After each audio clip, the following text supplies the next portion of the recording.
প্রতিহত করার জন্য আমি তাদেরকে অনুরোধ করেছিলাম এবং তারা সেই কাজও করছে এবং আমি নিশ্চিত যে আমরা সবাই মিলে একটা সুন্দর আবার স্বাভাবিক পরিস্থিতিতে আমরা ফেরত চলে আসতে পারব।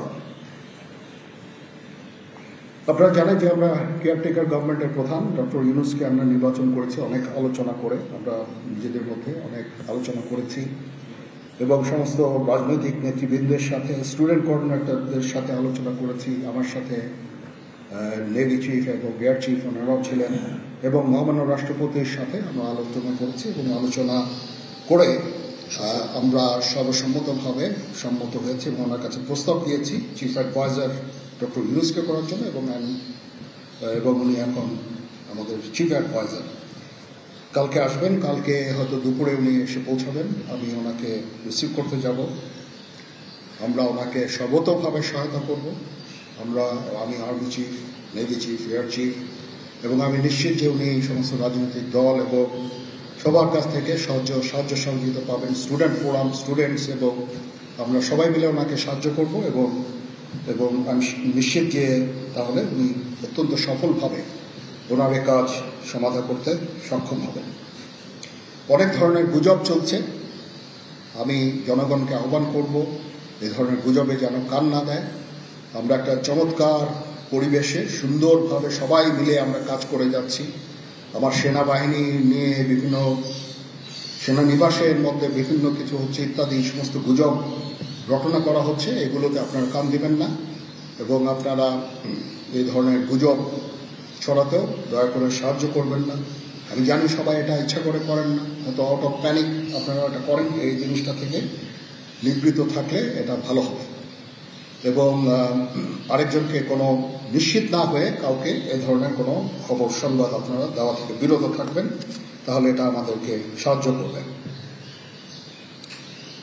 পুলিশের পুনর্গঠনের কাজ চলছে, এখন পুলিশ প্রধান একজন নিয়োগ দেওয়া হয়েছে। আমি নিশ্চিত যে পুলিশের মনোবল আবার ফেরত আসবে এবং পুলিশ একটা প্রফেশনাল ফোর্স হিসাবে ভালোভাবে তাদের দায়িত্ব পালন করতে সক্ষম হবে।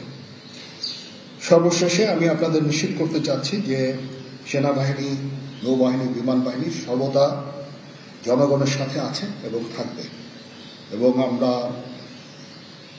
কাজ করে যাব, পাশাপাশি সবার সাথে মিলে কাজ করে যাব এবং আমরা একটা সুন্দর ভবিষ্যতের দিকে যেতে পারবো, ভবিষ্যতে পৌঁছাতে পারবো বলে আমি বিশ্বাস রাখি। আপনারা আমাদের সবাইকে সাহায্য সহযোগিতা করবেন, আপনাদের সাহায্য নিয়ে ইনশাল্লাহ আমরা এটা করতে পারবো। আপনারা মিডিয়া অলরেডি অত্যন্ত দায়িত্বপূর্ণভাবে আপনাদের সংবাদ পরিবেশন করছেন, আমি আবার আপনাদের কাছে এই জন্য কৃতজ্ঞতা জানাচ্ছি এবং ইনশাল্লাহ আমরা সবাই মিলে দেশকে একটা সুন্দর একটা পরিবেশ আমরা সৃষ্টি করতে পারবো এই দেশে এবং আমরা সবাই ভালো থাকবো ইনশাআল্লাহ। এখন আপনাদের যদি কোনো কোয়ারিজ থাকে, কোনো প্রশ্ন থাকে আমাকে করতে পারেন, আমি যদি আমার জানা থাকে আমি অবশ্যই এটার উত্তর দেব। কালকে আমরা শপথ গ্রহণের জন্য যথাসাধ্য চেষ্টা করছি। একটা প্রস্তাব ছিল বিকালে করার, বিকালে খুব টাইট হয়ে যেতে পারে, কিন্তু উনি 2:10 দিকে হয়তো এখানে আসবেন, এটা মেবি ভেরি টাইট। আমরা হয়তো তাইলে রাত্রেবেলা রাত 8টার দিকে করতে পারি, হয়তো 400 জন লোকের উপস্থিতি এখানে থাকবে। এই পরিসরে আমরা শপথ গ্রহণের অনুষ্ঠান ইনশাল্লাহ করব। আমরা দেখেছি যে সেনাবাহিনী বাংলাদেশ এবং বাইরে থেকে দুর্যোগ যেকোনো কিছু মোকাবেলা করতে সক্ষম। রিসেন্টলি আমরা দেখতে পাচ্ছি যে বাংলাদেশের বিভিন্ন জায়গায় দুর্বৃত্তরা ডাকাতি থেকে শুরু করে লুটতরাজ করছে। গতকাল রাতের বেলা মোহাম্মদপুর, ধানমন্ডি এলাকাগুলোতে ঘটনা ঘটেছে, রাজধানী সহ। এবং এই বিষয়ে আসলে সেনাবাহিনী কি পদক্ষেপ দিচ্ছে এবং সাধারণ মানুষ কিন্তু উদ্বেগ বিপর্যয়ের মধ্যে রয়েছে? হ্যাঁ, প্রথম কথা হচ্ছে যে আমি দায়িত্ব নিয়েছিলাম অবশ্যই, এবং আমি রাজনৈতিক নেতৃবৃন্দর কাছ থেকে কথাও আমি ওনাদের কাছ থেকে ওনাদেরকে আমি বলেছিলাম যে আপনারা আমাদের সাহায্য করেন, যে মুহূর্তে এই ট্রানজিশনটা হবে এ ধরনের সমস্যার সৃষ্টি হতে পারে। ওনারাও আমাকে বলেছিলেন যে ওনাদের যতদূর সম্ভব সাহায্য করবেন। তারপরেও কিছু কিছু ঘটনা ঘটেছে, এটা ঘটার পেছনে তো কিছু কারণও আছে এবং আমরা ইনিশিয়ালি হয়তো কিছু এরকম ঘটনা ঘটেছে, বাট তারপরে এখন পরিস্থিতি কিন্তু অনেক শান্ত হয়ে আসছে। আমরা আমাদের যত স্ট্রেংথ আছে, পুলিশ কিন্তু নন এক্সিস্টিং, পুলিশ কোনো ডিউটিতে নাই, পুলিশের একটা বড় ফোর্স, এটার যে ভয়েড যেটা সৃষ্টি হয়েছে, এই ভয়েডটা সেনাবাহিনীর স্ট্রেংথ দিয়ে এটা পুরো করা সম্ভব না। আর তারপরে আমরা যথাসাধ্য চেষ্টা করে যাচ্ছি এবং হাজার হাজার লোককে আমরা কিন্তু এই সমস্ত সমস্যা থেকে আমরা উদ্ধার করেছি। বহু পুলিশ, আমার জানা মতে বহু পুলিশ, অনেক থানা, তারপরে সরকারি কর্মকর্তা কর্মচারীদের রেস্কিউ করা, এই সমস্ত কাজগুলো আমরা করেছি। আমরা যেমন ইম্পর্টেন্ট জায়গা যেমন বিমানবন্দর, ডিপ্লোম্যাটিক এরিয়া, সেক্রেটারিয়েট, জাজেসদের অ্যাকোমোডেশন, তারপরে সেক্রেটারিদের অ্যাকোমোডেশন, এই সমস্ত গুরুত্বপূর্ণ জায়গাগুলি আমরা প্রোটেক্ট করছি এবং বিভিন্ন জায়গায় পেট্রোলিং করা হচ্ছে।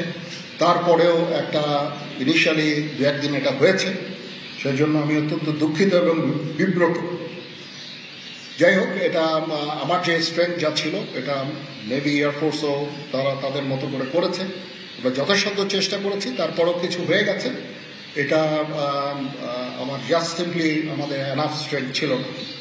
বাট আমি নিশ্চিত যখন পুলিশ পুনর্গঠন হয়ে যাবে, তারা যখন আমার কাজে নেমে যাবে, তখন এই ভয়েডটা খুব সহজেই আমরা পূরণ করতে পারবো। পুলিশের একটা বিরাট সংখ্যক ফোর্স, পুলিশ ইজ একটা বড় ফোর্স।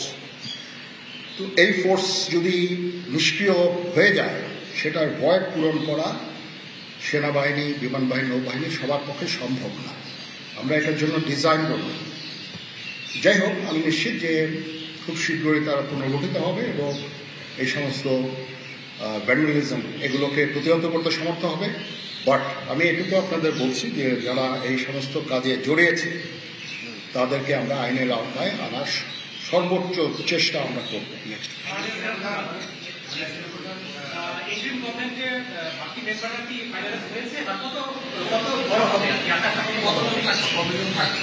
আমার ধারণা আপাতত 15 জন হতে পারে, তারপরেও দু একজন আপ এন্ড ডাউন এটা করতে পারে। এটাই এরকম একটা সংখ্যক এবং মোটামুটি একটা দাঁড়িয়ে যাচ্ছে। যেহেতু এটা ফর্মালি প্রকাশ করা হয়নি, এটা নিয়ে আমি আর আপনাদের সাথে কথা বলতে চাচ্ছি না। জি,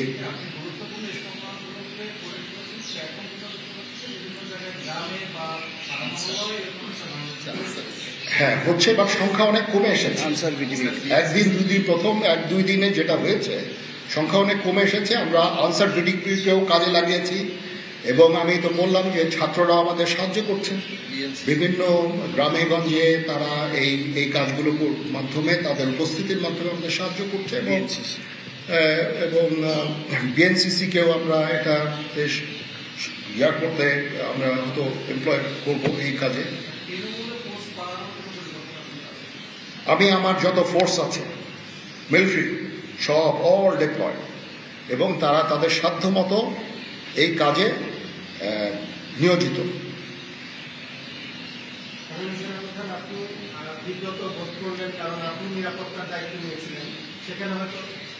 এখন রাজনীতিবিদরা বললেন যে জেনারেল সাহেব আপনি নিরাপত্তার দায়িত্ব নেন, somebody has to take it।